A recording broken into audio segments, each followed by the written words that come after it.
देखिए प्रतिरोध किस पर निर्भर करता है, R बराबर M अपान एन ई का वर्ग टाउ एल अपान क्या है ए। तो इसको तो बता दिया मैं, ठीक है। चालक की लंबाई पर जितना ज्यादा लंबाई बढ़ेगा प्रतिरोध का मान उतना बढ़ेगा, ठीक है। और क्षेत्रफल जितना बढ़ेगा प्रतिरोध का मान घट जाएगा। इलेक्ट्रॉन की संख्या बढ़ेगी प्रतिरोध का मान घट जाएगा। चालक के ताप बढ़ेंगे, ठीक है। लिखा है मुक्त इलेक्ट्रॉन का प्रवाह वेग बढ़ जाता है, श्रांति काल घट जाती है।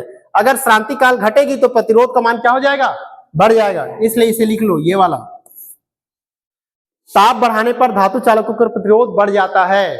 और 2 नंबर में अगर परीक्षा में पूछता है तो ये पूछेगा ताप बढ़ाने पर धातु चालकों का प्रतिरोध बढ़ जाता है, क्यों बढ़ जाता है। तो आप बताएंगे कि श्रांति काल टाउ जो होते हैं वो आर के व्युत्क्रमानुपाती होता है। चालक का ताप बढ़ाने पर मुक्त इलेक्ट्रॉन का प्रवाह वेग बढ़ जाता है, जिससे श्रांति काल घट जाती है, ठीक है जी। क्यों कहेगा तो आप लिख सकते हैं ना, समझ में आ गया। ओके। वैद्युत चालकता इलेक्ट्रिकल कंडक्टेंस किसको बोलते हैं, ये ध्यान में रखना।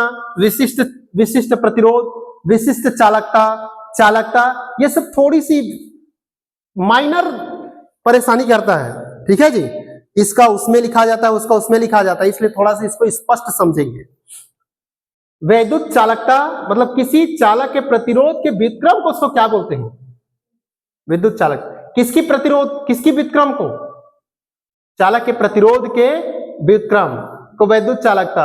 अगर मैं उसे किससे प्रदर्शित कर दूं, जी से, तो जी बराबर क्या हो जाएगा, 1 के बटा आर। क्या हो जाएगा, 1 के बटा आर। अगर मुझे समझना है वैद्युत चालकता किसे कहते हैं, तो चालकता मतलब ज्यादा उसमें करंट बहे, तो ज्यादा करंट बहेगा तो जी बराबर क्या होना चाहिए, 1 के बटा क्या होना चाहिए, आर होना चाहिए। आर का मान कितना होता है, आर का मान कितना होता है, भी अपान आई होता है ना। ये आई क्या हो जाएगा, ऊपर जाएगा, तो आई बटा क्या हो जाएगा, भी, ठीक है। ये देखो लिखा है यहां पर आई बटा भी आ गया ना। किसी चालक के वैद्युत चालकता का मान उसमें प्रवाहित धारा एवं विभवांतर के अनुपात के तुल्य होता है। कौन, वैद्युत चालकता, ठीक है। ये बुक से इसलिए पढ़ा रहा हूं ये सबको, ताकि आपको समझ में आए। घर में आपके पास बुक है, उस बुक से ये सब पढ़ेंगे। वैद्युत चालकता का एसआई मात्रक लिखा गया है, ये विमी सूत्र। एसआई मात्रक क्या होगा, प्रतिरोध का उल्टा, ठीक है। किसका उल्टा, प्रतिरोध में क्या पढ़े थे हमने, ओम, क्या पढ़ा था, OHM, ये पढ़े थे ना।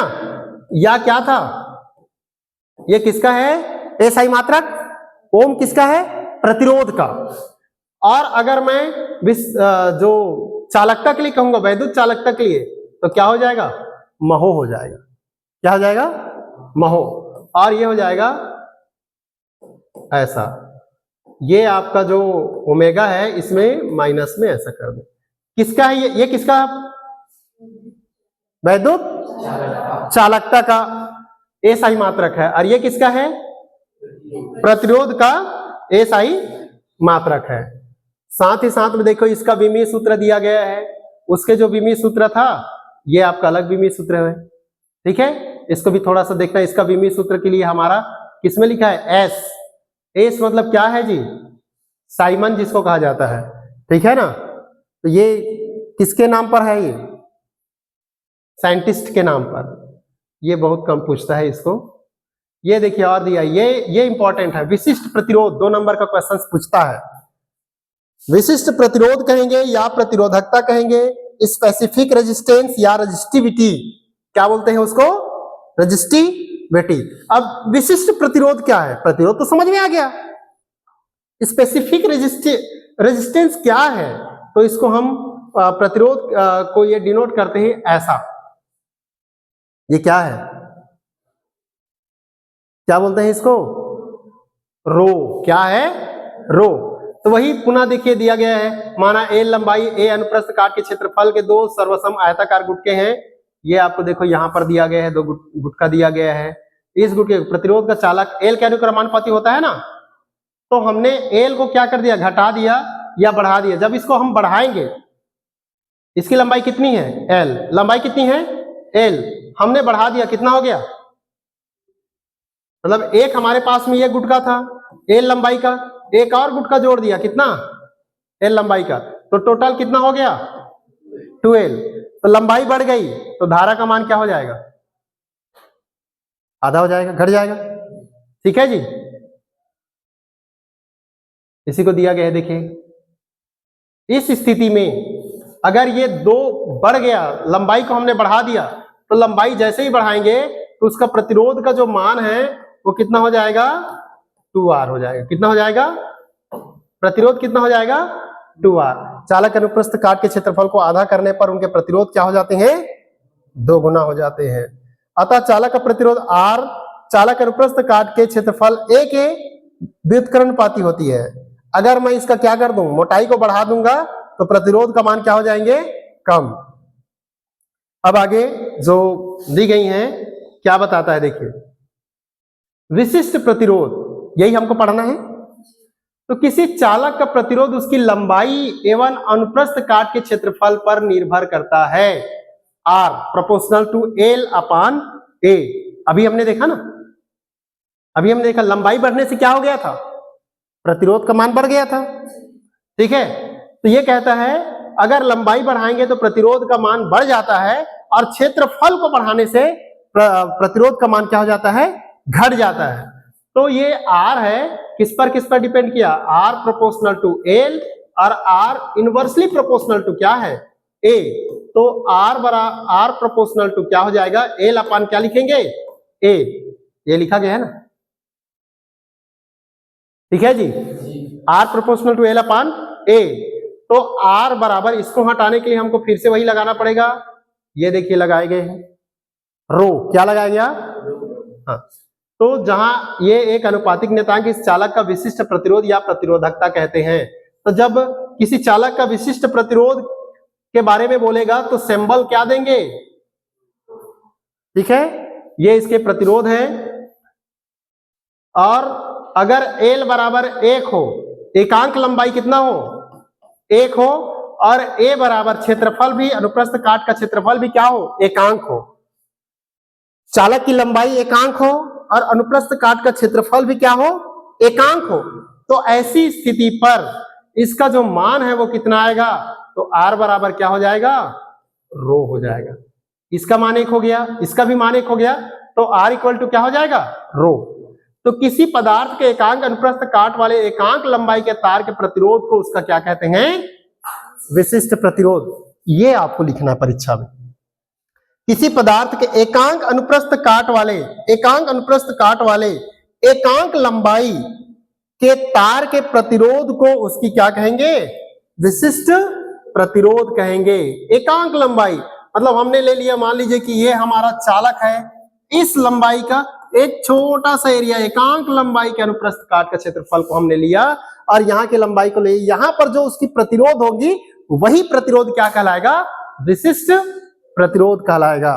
ठीक है, इस विशिष्ट प्रतिरोध के लिए देखिए इसका एसआई मात्रक क्या होगा, तो इसका एसआई मात्रक क्या बोलेंगे, ओम मीटर। एसआई मात्रक क्या होगा, ओम मीटर। प्रीमी सूत्र ये होगा, परीक्षा में पूछेगा 1 नंबर का, ध्यान रखना ना, ये आता है। विशिष्ट प्रतिरोध की निर्भरता क्या है, तो ये देखिए निर्भरता वही उसी में जो दिया गया है, रो बराबर एम अपान क्या हो जाएगा, एन ई का वर्ग टाउ।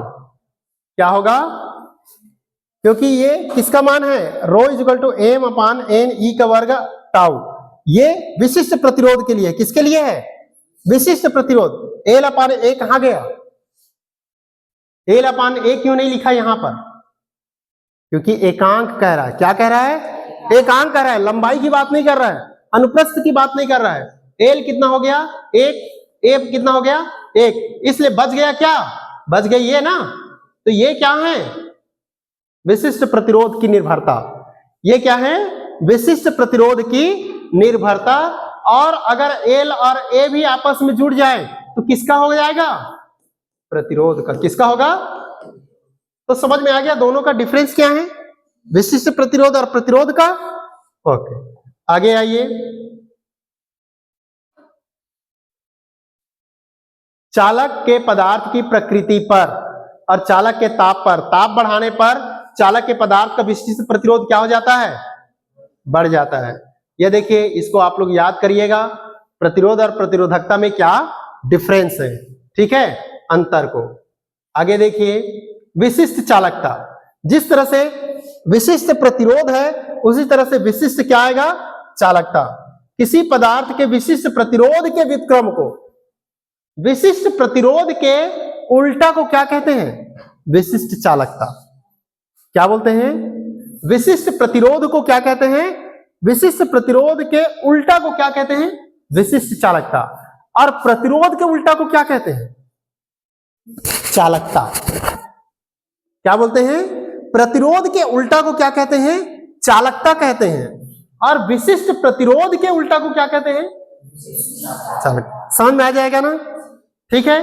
ये देखो, उसी को दिया गया है, ये डिपेंड, ये सारी चीजें विशिष्ट चालकता और धारा घनत्व में संबंध, इसको बनाना आप लोग, ठीक है। मैं आगे बढ़ता हूं। प्रतिरोध और प्रतिरोधकता पर प्रभाव, ये पूछता है, इसको 2-2 नंबर के क्वेश्चंस में पूछा गया था एक बार। प्रतिरोध और प्रतिरोधकता पर ताप का प्रभाव, effect of temperature on resistance and resistivity. धातु पर ताप बढ़ाने पर क्या होता है, प्रतिरोध और विशिष्ट प्रतिरोध दोनों क्या हो जाते हैं, बढ़ जाते हैं। किस पर बढ़ जाता है, ताप बढ़ाने पर धातु में। किसकी बारे में बात कर रहा है, धातु में ताप बढ़ाने पर प्रतिरोध और विशिष्ट प्रतिरोध दोनों क्या हो जाते हैं, बढ़ जाते हैं। और ताप कम करने पर दोनों क्या हो जाते हैं, घट जाते हैं, ठीक है। बस इससे और ज्यादा नहीं पूछेगा। ये ताप गुणांक अगर पूछते हैं तो यहां पर ध्यान रखना, 0 डिग्री सेल्सियस पर 1 ओम प्रतिरोध वाले तार के ताप को 1 डिग्री सेंटीग्रेड बढ़ाने पर उसके प्रतिरोध में जो वृद्धि होती है उसे तार की धातु का क्या कहते हैं, प्रतिरोध ताप गुणांक कहते हैं। इसका मात्रक प्रति डिग्री सेल्सियस होता है। ये सब हल करने के लिए तो नहीं देता है, अभी तक परीक्षा में नहीं पूछा है, ये पूछता है प्रतिरोध ताप गुणांक को, ठीक है। समझ में आ गया, आगे आइए। ये धातु के लिए था। अब मिश्र धातु के लिए, मिश्र धातु किसको कहते हैं जी, मिश्र धातु क्या है, 2 या 2 से अधिक धातुओं को मिक्स करके जो बनाई जाती हैं वो क्या कहलाता है, मिश्र धातु। और उस मिश्र धातु का प्रतिरोध क्या होगा, तो नाइक्रोम, मैग्नीज। जैसे आपने देखा होगा जो हमारे घरों में जो हीटर होता है ना, वो हीटर एक तरह का क्या है, मिश्र धातु, मेटलॉइड्स है, ठीक है ना, एलॉय बोलते हैं, एलॉय है। तो नाइक्रोम, मैग्नीज, कांस्टेंट, कंटस्टेंट इत्यादि का विशिष्ट प्रतिरोधकता अधिक होती है, किंतु प्रतिरोध ताप गुणांक कम होता है। देखिए, विशिष्ट प्रतिरोध ज्यादा होता है लेकिन ताप गुणांक क्या होते हैं, कम होते हैं। अर्थात ताप बढ़ाने पर इनके प्रतिरोध में बहुत ही कम वृद्धि होती है। अतः प्रमाणिक प्रतिरोध बॉक्स आदि बनाने में इनके तार का उपयोग किया जाता है। ये देख लीजिए, इसको ध्यान में रखना। ताप में वृद्धि के साथ प्रतिरोधकता में वृद्धि किसके लिए है, ये किसके लिए है, ये जो बी दिया गया है मिश्र धातु के लिए, ये किसके लिए है, मिश्र धातु के लिए। ये किसके लिए है, चालकता के लिए, चालक के लिए, धातु के लिए। ये किसके लिए है, धातु। ये किसके लिए है, मिश्र धातु। मिश्र धातु में जब हम ताप को बढ़ाते हैं ना, तो ताप को बढ़ाने से बहुत कम प्रतिरोध बढ़ता है, इसकी प्रतिरोध धीरे धीरे बढ़ता है। इसलिए हमारा जो हीटर है वो क्या हो जाते हैं, जल जाता है एकदम, है ना, लाल, उसमें हम खाना पका सकते हैं।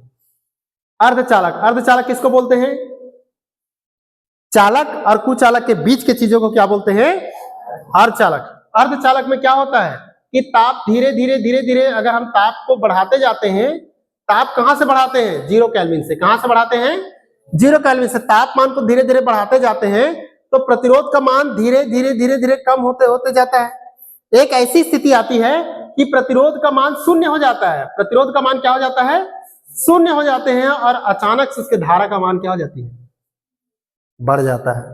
यहां देखो, ताप का मान बढ़ा रहे हैं, धारा का मान में कोई परिवर्तन नहीं हुआ, कोई परिवर्तन नहीं हुआ, कोई परिवर्तन नहीं हुआ, लेकिन जैसे ही अचानक यहां से आया तो क्या हो गया, धारा का मान बढ़ गया ना। तो ये क्या है, अर्धचालक के लिए। ये क्या है, मिश्र धातु के लिए। समझ में आ गया। ठीक है, आगे देखिए विद्युत अपघट्य, इसको केमिस्ट्री में आपने पढ़ा होगा। ताप बढ़ाने पर विद्युत अपघट्य का प्रतिरोध क्या हो जाता है, किसमें कम होता है, विद्युत अपघट्य में। और धातु में प्रतिरोध बढ़ जाता है, अर्धचालक में प्रतिरोध घट जाता है, एक स्थिति आती है कि प्रतिरोध शून्य हो जाता है। ठीक है जी, तो ये चार जो दिए गए हैं, इन चारों को आपको अच्छे से याद रखना है, इसके ग्राफ को याद रखना है। इस प्रकार विद्युत अपघट्य का प्रतिरोध ताप गुणांक ऋणात्मक होता है। ये ताप गुणांक बार बार पूछ रहा है ना, इसलिए बोला था कि ताप गुणांक आपका इंपॉर्टेंट है। ये देख लीजिए, ये जो दिया गया है इसको भी कुछ को आप याद रखिएगा, काम आएंगे आपके। अब आगे जो दिया गया है कार्बन प्रतिरोध वर्णकोण, ये कुछ नहीं है इसलिए इसको मैं ज्यादा नहीं बताऊंगा, ये याद रख लो बस। ठीक है जी, क्या याद रखना है, काला का अंक 1 होता है, 0 होता है, भूरा का 1, लाल का 2। इसको कोड बना करके दीपिका याद रख लेना। ठीक है, ठीक है जी, सब लोग याद रख लेना इसको। अच्छा, इसको याद रख करके हमको मिलेगा क्या, क्या समझ में आएगा, तो याद रख लेंगे। तो ये देखो, अगर ये लाल है, ये वाला क्या है, लाल है, ठीक है, और ये वाला हरा है, ये क्या है, हरा है, और ये लास्ट वाला ये क्या है, ये पीला है, ये पीला है, और ये जो दिया गया ये वाला ना, ये चांदी कलर है। कौन सा कलर है, चांदी कलर है। ठीक, समझ में आ गया ना, क्योंकि इससे अगर समझ में आ गया तो मैं और आगे पढ़ाने की जरूरत नहीं है मुझको। इसका पहला लाल है, दूसरा क्या है, हरा, तीसरा क्या है, पीला, चौथा क्या है, चांदी। ये देखो यहां दिया है। अगर पहला क्या हो, लाल हो, तो लाल का क्या लिखेंगे, पहला लाल हो तो क्या लिखेंगे, बताओ, पहला लाल हो तो क्या लिखेंगे, 2। दूसरा क्या है, पीला, पीला होगा तो क्या लिखेंगे, 4। ठीक है, तीसरा क्या है, सॉरी दूसरा हरा था ना, अरे दूसरा हरा था,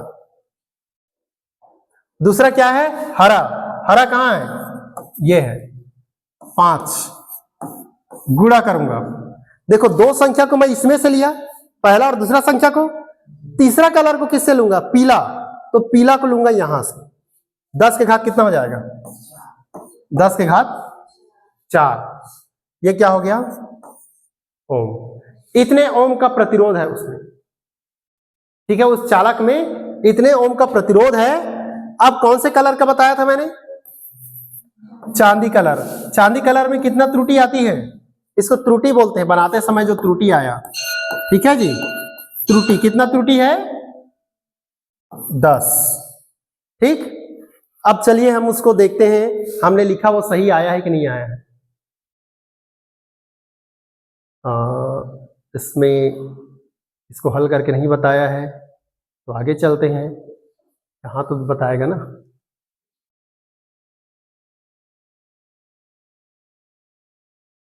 पहला क्या है, पीला, दूसरा क्या है, बैगनी, तीसरा क्या है, भूरा। पीला, बैगनी, भूरा।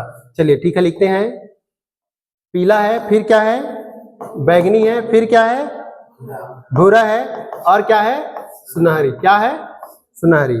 चलिए अब आते हैं यहाँ, पहला को क्या कहा, पीला, पीला का कितना आएगा, 4। बैगनी, बैगनी का क्या आएगा, 7 आएगा ना, 7 गुणा, फिर क्या है, भूरा, भूरा कलर ना, 10 का घात 1, ये क्या होगा, ओम। और फिर क्या दिया, सुनहरा, कौन सा कलर, सुनहरा, प्लस माइनस कितना होगा, 5। चलिए अब देखिए, देखो आया कि नहीं आया, आया कि नहीं आया, है ना। इसको सीधा गुणा कर दिया है, 10 के साथ गुणा करोगे तो आएगा ना 470, आएगा जी, सरल है ना। और ये आप ताजुब हो जाएंगे, कितने अंक का पूछा जाता है, तो इसे पूछा जाता है 3 नंबर का पूछता है ये। ठीक है जी, 3 नंबर का पूछता है यार, है क्या कुछ इसमें, कुछ रखा गया है, नहीं है ना।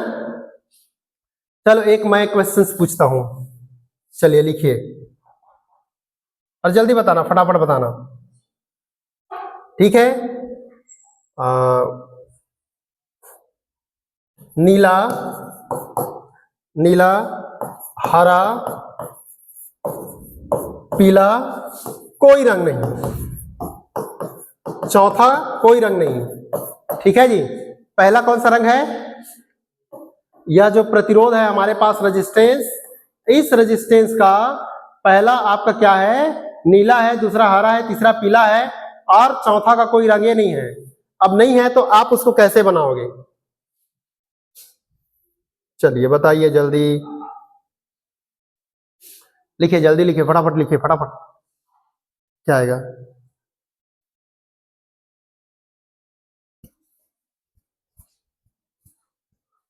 तुरंत बताओ, इसको देख करके तुरंत बताओ जी, उसको ये करना नहीं है, जल्दी बताते जाओ। नीला मतलब क्या लिखोगे? नीला मतलब 6, फिर 6 के बाद 5, 6 और क्या होगा? 5 गुणा कितना लिखोगे? 10 के घात 4, 10 के घात 4, 10 के घात 4 हो गया। फिर क्या लिखोगे? कोई रंग नहीं मतलब त्रुटि कितनी होगी? प्लस माइनस 20 उसकी त्रुटि। समझ में आ गया ना कार्बन कोड? ओके, इसलिए हम इसमें और ज्यादा चर्चा करने की जरूरत नहीं है, ठीक है। प्रतिरोध को जोड़ना, इसको तुम लोग पढ़ना, जोड़ना आ जाएगा, ठीक है। 10वीं कक्षा में भी पढ़ चुके हो, इसलिए इसको और ज्यादा मैं डिटेल में नहीं जाऊंगा। जो 10वीं में पढ़े हो सेम इसमें भी है। जब सेल को जोड़ने के लिए आएगा तो सेल को मैं बताऊंगा कि सेल को कैसे जोड़ते हैं, इससे जुड़ी हुई गणित भी पूछते हैं। ये देखो, ये भी दिया गया है, पीला का कितना 4, नारंगी का कितना 3, भूरा का कितना 1, तो ये आएगा। और इधर क्या है? कुछ नहीं दिया है ना रंग, तो इसका त्रुटि कितना आएगा? Plus minus 20%। कितना आएगा? Plus minus 20%। ओके, ये देखो, ये सब है, ये जो क्वेश्चंस है, इस क्वेश्चंस का आंसर क्या होगा? ए और बी कह रहा है ना, तो इसको पकड़ के खींचूंगा तो क्या हो जाएगा?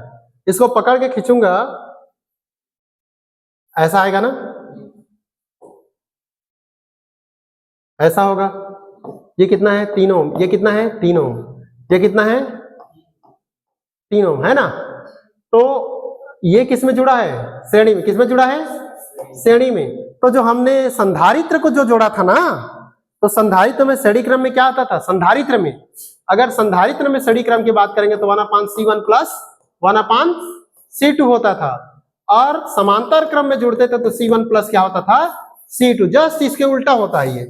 R1 प्लस क्या हो जाएगा? R2। तो R1 में कितना हो जाएगा? 3 धन कितना हो जाएगा? 3 जुड़ेगा, कितना हो जाएगा? 6 ओम। अब किस में जुड़ जाएगा? ये 6 ओम का हो गया। अब कितना का हो गया? ये 6 ओम। अब किस में जुड़ेगा? समांतर में। तो समांतर में आरपी बराबर क्या हो जाएगा? 1/3 धन 1/, कितना हो जाएगा? 6। लघुत्तम समापवर्त कितना आएगा? 6, 3 2 6, 6 कम 6 जुड़ गया, कितना आ गया? 3/, कितना हो गया? 3 1 कम 3 2 1/, कितना आ गया? 2, और ये कितना हो गया? 1/r होगा। ये बटे में आएगा ना, ये भी बटे में आएगा। तो r बराबर कितना मिलेगा? R बराबर कितना मिलेगा? 2 ओम। देखो इसका उत्तर आया होगा, ये देखो, समझ में आ गया ना। तो इस तरह की छोटी छोटी जो गणित है, इसको आप लोगों को पढ़ना है, समझना है, जानना है। नीट में तो आपको ऐसा क्वेश्चंस, आसान क्वेश्चंस देता नहीं है, इस तरह के आसान क्वेश्चंस नहीं देंगे। इसका आंसर क्या आएगा? क्या पूछा है ये? निम्न परिपथ में प्रतिरोध R का मान ज्ञात कीजिए यदि A और B के बीच तुल्य प्रतिरोध 4 ओम हो। इन दोनों के बीच का प्रतिरोध कितना होगा? 4 ओम होगा। तो हमको R का मान क्या करना है? निकालना है। तो 2 और 2 किस में जुड़ा हुआ है? समांतर में ना। तो 1/2, 1/2 को जोड़ोगे तो कितना आएगा उत्तर? आधा और आधा को जोड़ोगे तो 1 हो जाएगा ना, 1 हो गया, ठीक है। तो 1 प्लस क्या हो जाएगा? R। और क्या बोल रहा है? A और B के बीच प्रतिरोध का मान कितना है? 4। तो यहां क्या लिखेंगे? 4। तो R बराबर क्या हो जाएगा? 4 माइनस 1। तो R बराबर कितना आएगा? 3 ओम। सरल है। तो चित्र देख करके घबरा मत जाना, ठीक है जी। बनाने का प्रयास करना, जब बनाने का प्रयास करोगे तो ऑटोमेटिकली आपको समझ में आ जाएगा, अरे हाँ ये ऐसा बनेगा, ये इस तरह से। जहां डरे वहां तुमको परेशान करेगा। ये देखो क्या लिखा है, सुपर कंडक्टिविटी। क्या लिखा है? सुपर कंडक्टिविटी, मतलब अर्धचालक के बारे में बात कर रहा है, ठीक है जी। तो एक नियत ताप पर कुछ धातुओं व मिश्र धातुओं की प्रतिरोधकता क्या हो जाती है? प्रतिरोधकता नहीं होती है उसमें। जब वो समाप्त हो जाता है, तो जब प्रतिरोध खत्म हो जाएगा तो धारा का मान क्या हो जाएगा? बहुत ज्यादा बढ़ेगा ना। प्रतिरोध बिल्कुल नहीं होगा। जैसे मान लो कि भीड़ में बाजार में दौड़ रहे हो, अब तुमको दौड़ के आगे पहुंचना है, तो बाजार में दौड़ रहे हो तो भीड़ में दौड़ रहे हो, और अचानक खुला जगह मिल गया तो स्पीड बढ़ेगी कि कैसे? बहुत ज्यादा बढ़ेगा ना, क्योंकि अभी तो प्रतिरोध था, प्रतिरोध के बीच में दौड़ रहे थे। प्रतिरोध खत्म मतलब क्या होगा? आपकी स्पीड बढ़ जाएगी। ये देखो, इसको समझ गए तो आपको और ज्यादा कुछ समझाने की जरूरत नहीं। ताप बढ़ाया गया, ताप बढ़ाया गया, कुछ नहीं, धारा बढ़ ही नहीं रहा, धारा बढ़ ही नहीं रहा है, ताप बढ़ते जा रहा है, धारा कुछ नहीं बढ़ रहा है। अचानक यहां पर तापमान आया तो धारा का मान क्या हो गया? बढ़ गया। यही क्या है? अति चालकता है। क्या है? अति चालकता कहते हैं, ठीक है। तो इसको डेफिनेशंस को लिखना, 2 नंबर का क्वेश्चंस में ये पूछा जाता है। क्यों ऐसा होता है ये लिखा गया है, मतलब अति चालकता का कारण क्या है। तो अति चालकता सही कारण वैज्ञानिक को अभी तक ज्ञात नहीं है, लेकिन ये कहता है कि विशेष परिस्थितियों में इलेक्ट्रॉन पूर्ण क्या हो जाते हैं? स्वतंत्र पूर्वक पदार्थ में बिना टक्कर के गति करने लगते हैं। ऐसा अनुमान है कि अति चालकता की स्थिति में क्रांतिक ताप में इलेक्ट्रॉनों पर एक क्षीण आकर्षण बल लगता है, जिसके कारण ये युग्मों का निर्माण करते हैं जिन पर धन आयनों के कंपन का कोई प्रभाव नहीं पड़ता है, जिससे युग्मित मुक्त इलेक्ट्रॉन धन आयनों से बिना टकराए गति करते हैं। और यह जो दिया गया है, जब परीक्षा में पूछा जाएगा कि क्या कारण है, तो आप इतने को लिख सकते हैं। यह मत लिख देना है, वैज्ञानिक को अभी पता नहीं है इसलिए इसका उत्तर नहीं है। संभवतः एक ऐसी स्थिति आती होगी क्योंकि यहां पर AI फेल है, इंटरनेट फेल है, बुक फेल है, तो आपको अपनी विवेक का इस्तेमाल करना है। आपने अभी तक क्या पढ़ा, क्या समझा, क्या जाना, ठीक है जी। इसलिए मैं कई बार बोलता हूं, आप YouTube देख करके, AI से, चैट जीपीटी से, जेमिनी से आप सर्च मार मार के आप पढ़ रहे हैं, मतलब आप अपने IQ पावर को क्या करते जा रहे हैं? घटाते जा रहे हैं। मतलब आप बिना मेहनत करे आपको सरलता से हर प्रश्न का उत्तर मिल जा रहा है, इसलिए आप अपने दिमाग का इस्तेमाल ही नहीं कर रहे हैं, तो आप सफलता नहीं पाएंगे। आपको अगर सफलता प्राप्त करना है तो आपको क्या करने होंगे? खुद सोचना होगा। बुक पढ़ो और खुद सोचो। जब तक आप नहीं सोचेंगे आपको उत्तर नहीं मिलेगा, और जब उत्तर नहीं मिलेगा तो ऐसी जगह पे आप फंस जाओगे, क्योंकि हर जगह पे AI काम नहीं करता, ठीक है। जब इसी बात को मैंने एक सर को बोला तो सर बोला नहीं, आप कुछ भी क्वेश्चन दीजिए, AI खोज करके बता देगा, चैट जीपीटी खोज करके बता देगा, आप कुछ भी पूछिए, चैट जीपीटी खोज करके बता देगा। तो जब इतना सरल है तो लोग आज नौकरी क्यों नहीं पा रहे हैं? क्यों जी? क्यों नहीं मिल रहा है नौकरी? नौकरी इसलिए नहीं मिल रहा है कि हम क्या हो गए हैं? उसके आदी हो गए हैं। जरा सा कठिन लगा, कभी डिक्शनरी से आप मीनिंग खोजते हो इंग्लिश का मीनिंग, और जो डिक्शनरी से भी खोज रहा है, मतलब वो अभी दिमाग का यूज कर रहा है। किसी प्रश्न का उत्तर बुकों को पढ़ करके देखो, ये बुक देखो, नहीं आया तो वो दूसरे बुक देखो, दूसरा नहीं तीसरा बुक देखो, बुक से पढ़ो, किसी से पूछ करके देखो तो आपको ज्यादा समझ में आएगा।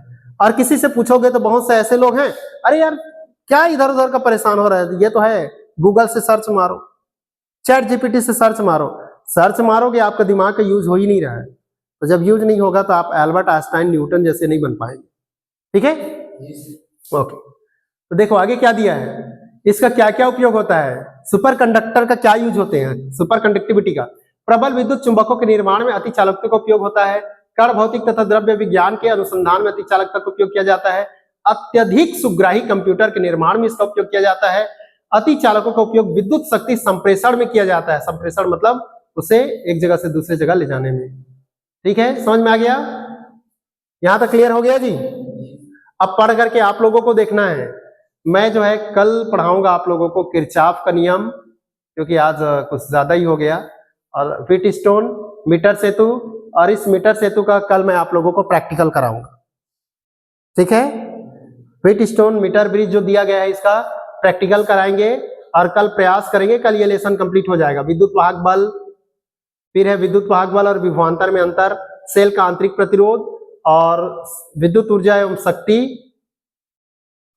विद्युत शक्ति, और फिर इस को जोड़ने का ये दिया गया, ये देखिए सेलों का संयोजन। अभी तो प्रतिरोध का संयोजन था, अब क्या आ गया, सेलों का संयोजन। तो यहां पर आपको ध्यान रखना है, ये भी पूछता है विभव मापी की वोल्ट मीटर से श्रेष्ठता। विभव मापी जो होता है वोल्ट मीटर से अच्छा होता है, कारण बताइए क्यों ऐसा होता है। 2 नंबर के क्वेश्चंस अधिकतर पूछा गया है इससे, तो 2 नंबर यहां पर छुपा हुआ है लास्ट पन्ने पे, ध्यान रखना इस बात को भी, ठीक है। क्वेश्चंस कैसे भी पूछे आपको उसका उत्तर याद रहना चाहिए कि यहां पर मैं ये टॉपिक में यहां पर ये पढ़ा हूं, तो आप उसको आसानी से और सरलता से क्या कर सकते हैं, बना सकते हैं। तो कल हमारा ये लेसन कंप्लीट हो जाएगा, ध्यान रखना। और ये जो जानने योग्य बीच बीच में जो दिया गया है ना, ये सबको भी पढ़ते रहना, ठीक है। परीक्षा बोर्ड में भी कई क्वेश्चंस मिलते हैं आपको नया, जो बुक में नहीं मिलेगा, लेकिन वो परीक्षा बोर्ड में लिखा रहता है, तो उसको भी पढ़ना। और परीक्षा बोर्ड को ही नहीं पढ़ना है, वहां से क्वेश्चन उठाना है, क्वेश्चंस कैसे कैसे बनते हैं उस क्वेश्चंस को उठाना है और प्रश्न का उत्तर आपको अपने मन से लिखना है, ठीक है। ऐसे करके बनाओगे तो आपको ज्यादा समझ में आएगा और फायदा